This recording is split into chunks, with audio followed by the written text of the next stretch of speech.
So a lot of times, when we're allowing people into our circles, we have to be very, very careful, very, very particular, because we never know, like, who's a mole. Like, some people just get sent in so they can find out your business, so that they can run and tell other people, like, oh no, she's not all this and all that, you know, she does this, that, or the other. Or so they can go back and tell people if your money is all messed up because they're attached to somebody that is doing money magic on you, or you done went under the radar, undetectable, and people trying to figure out where you are, where you live, and all of this kind of stuff, right?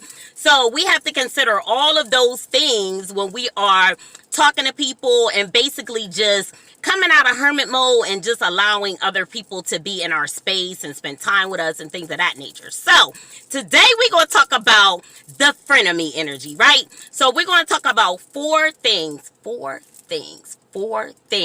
that frenemies do right from the very beginning, right? So on the internet, you know, there's a lot that's going on about, I don't even know where it came from, but like the whole red flag thing, right?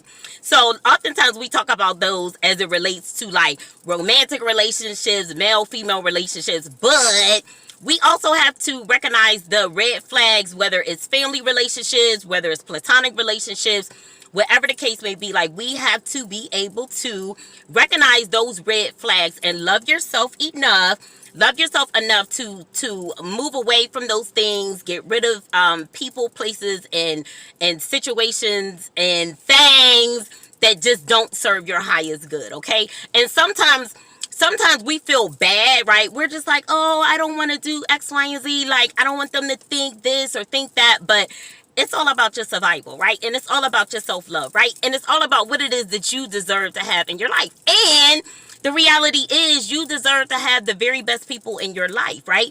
If you're a divine feminine, right? You're a certain type of person. So you deserve to have those certain types of, that same type of energy, that same type of love and support and things of that nature. You deserve to have that in your life as well, right? So when we're going through a spiritual awakening, a lot of times there is a cutting away of groups of people, family members, things of that nature, right?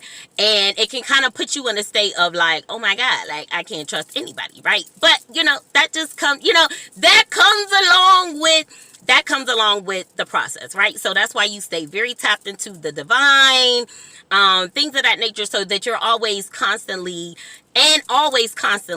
feeding yourself with information that's going to remind you who it is that you are, why it is that you're here, and all of that good stuff, so that you don't get too caught up in the trauma of what you have experienced, right? Because oftentimes it is very traumatic, right? In the general sense of things, it's very traumatic. Okay, so Jesus be a therapist, right? So anyway, you guys, so we're gonna get into 4 red flags. So number 1, right from the jump, if you meet somebody and they are talking about somebody else that's already in a group, or they are talking about their family members or something of that nature, 9 times out of 10, they are not to be trusted. Because just like they were talking about that person to you, they're also going to talk about you to other people whenever you're nowhere around, right? So we want to be very, very careful. Don't overlook when people are so quick to talk to you about somebody else, okay?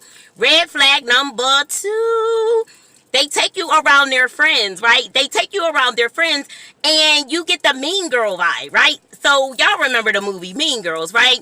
So Mean Girls, they have like this energy, like they have this air, like they're just better, or they just know more, or, you know, because I realize even in spirituality, like, they're like, it's a competition. Like, it's a competition about who know more, who memorized all the names of the chakras, and who drink this tea, and who do, like, yo, it's no competition for me. What I realize is, like, for me personally, my soul is very old. My soul is very old and it's ancient, right?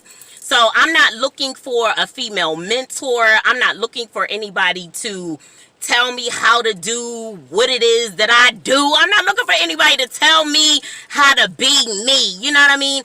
I have fully stepped into my life purpose. So I'm not looking for someone to tell me how to be. So that sounds a little lofty. That may not be everybody's testimony, but I know me personally, I don't, at this point in my life, I'm not meeting friends so that they can show me the ropes of anything, right?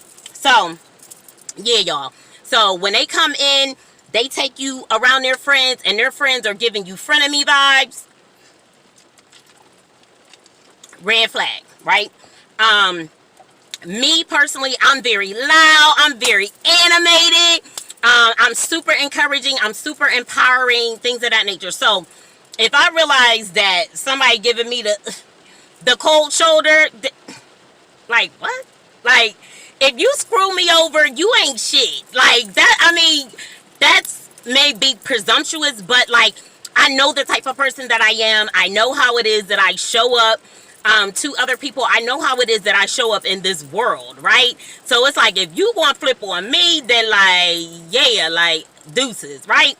So be very mindful of like those frenemy vibes.